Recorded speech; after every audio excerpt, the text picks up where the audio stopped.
My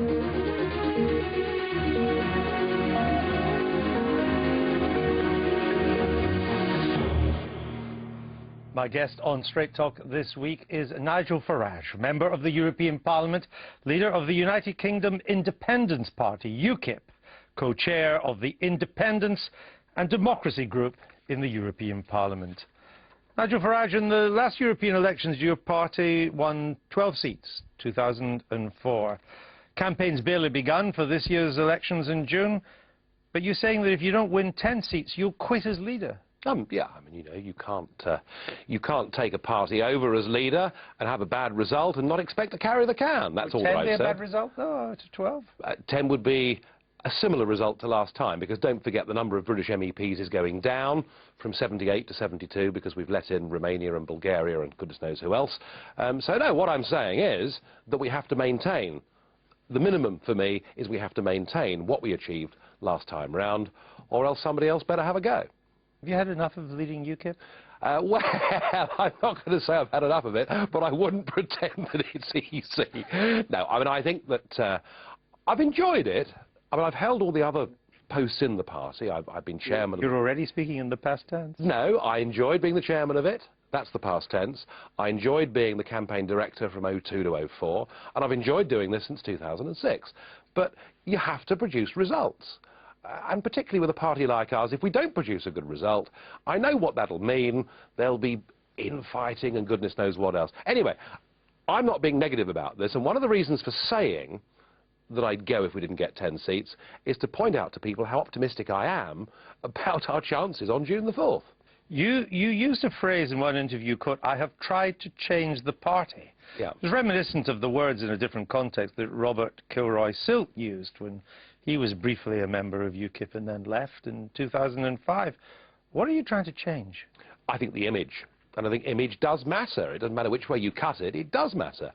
And I have been trying very hard to change it. And I'm pleased to say that when I now look at our slate of candidates for this year's European elections, we've got much younger people, we've got women in prominent positions, and we've got 5 people who were born in the British Commonwealth, black and Asian, who've now come to Britain, naturalised as Britons and are standing for us. So I think I've succeeded to some extent in making the party look very different. Because part of the problem, I think, that you felt yourself was there was a kind of, quote, disgusted of Tunbridge Wells feel to the party. Yeah, it looked a bit like that, and it tended to attract that kind of following. And because I've been battling hard to change it, and it takes time. You know, we haven't used positive discrimination or anything like that, so it's had to evolve, and it's taken some time to get to this. But look, I mean, Marta Andreasen, the former EU chief accountant, a Spanish citizen, and the members of UKIP, on a one-man, one-vote principle, put her second to me on the South East list. And that shows you that the party has changed significantly over the course of the last 3 years. Even if you do well, even if you win as many seats or you win even more seats, are there people in UKIP, given past bad blood, that would like to see the back of Nigel Farage? There is no political party in which 100% of the members at any given moment in time will wholeheartedly support the leader. So that just never happens. I would have thought, right at this moment in time, I probably enjoy more support in my party as leader than Gordon Brown does in his. And maybe not more than David Cameron? Probably more than David Cameron in some ways, really? Because, well, let's find out. You know, one of the points of this campaign is what we want to do over the course of the next 6 weeks is to engage this country in a proper national debate about what is our relationship with the EU, about who makes our laws. Now, David Cameron doesn't want to have that conversation. I suspect many of his own party members would like to have that conversation.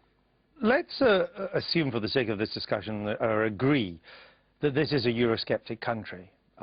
Indeed, maybe getting even more Eurosceptic, as some of the opinion polls suggest. We had one on the Daily Politics recently suggesting that with a large number of people happy to leave the EU. Why do you think, when it comes to national elections, you've failed to translate that Euroscepticism into votes for UKIP? 2 reasons. The first is the first-past-the-post system. And under the first-past-the-post system, you know, you meet them in the high street and they say, Nigel, we agree with you. Thank goodness you're here. Isn't it great that someone's standing up for us? And you say, well, thank you very much, sir. So you will vote for us. Oh, no, I can't vote for you, because if we vote for you, the other lot will get in. And especially in marginal seats, or where there seemed to be a contest between at least two of the parties. People say we agree with UKIP, but we're going to go one way or the other because under first past the post we feel the vote for them, whilst principled, might be a wasted vote. The second reason that we haven't done better than we have in general elections, although I would remind you, if you look at a graph of our votes in general elections, it is actually rising quite sharply. From a small base. I accept that. I accept that. But the second reason why is because we have, when we have a general election, three big parties, in England at least, who, when they contest the campaign, do not want to discuss the European dimension of our lives whatsoever. And it is virtually impossible for us to get that issue, I say that issue, the issue from which comes 75% of our laws, but it's difficult to get that issue on the agenda. In a European election, both of those problems disappear. Firstly, being PR, there's no such thing as a wasted vote.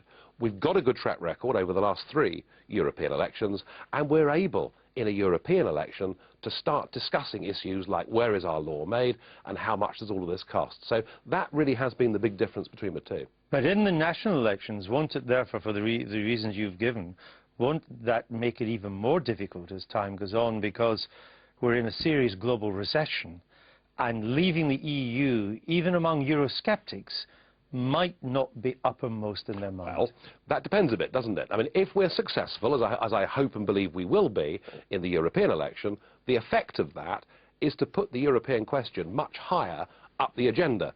You know, much as Mr. Cameron and Mr. Brown may not want to discuss it, if it becomes a situation where people like you wish to discuss it with them, well, then they can't really run away from it. So, and in 2004, we did put ourselves into a position where suddenly this issue was up the agenda, but unfortunately, the threat that UKIP posed, if you like, at the subsequent general election diminished because of the problems that we had, which I'm sure we'll talk about in a moment.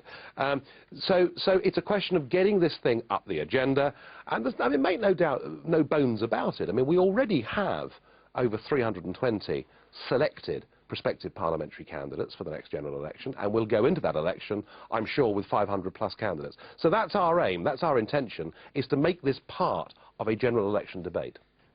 Despite your, let's call it a triumph in 2004, to get 12 MEPs, aren't people now going to be dissuaded this time round? Because of the 12 MEPs that were elected for UKIP, one deserted, another was convicted for fraud, and a third is being investigated for fraud.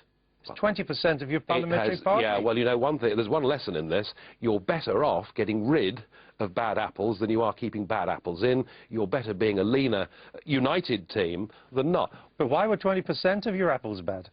Well, one reason was that we didn't have available to us at the time the enhanced Criminal Records Bureau check that exists today. So we found ourselves 2 days after an election with somebody who'd been elected on our ticket who had lied to us.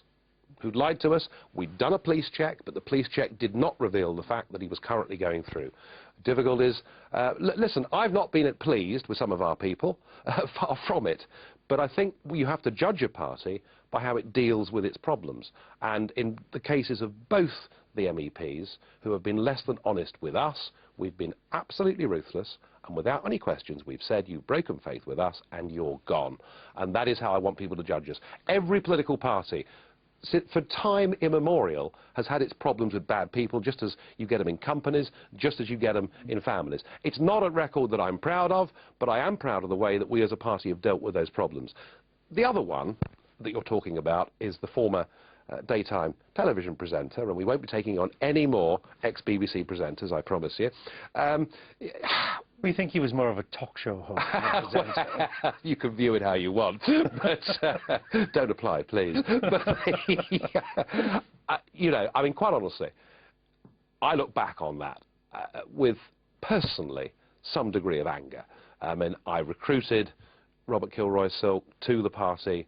I gave him an opportunity to get back into politics and to get back into public life. The upside of Kilroy, for us, was that before he existed, there were lots of people out there, unless they were really keen on politics or busily read their newspapers, a lot of people out there didn't know what the UK Independence Party was. If you walk into the pub now and you say to people, what's UKIP? They say, oh yeah, they're the lot that are against us being in the European Union. To find out more about who we are and what we stand for, go to the UK Independence Party website at www.ukip.org.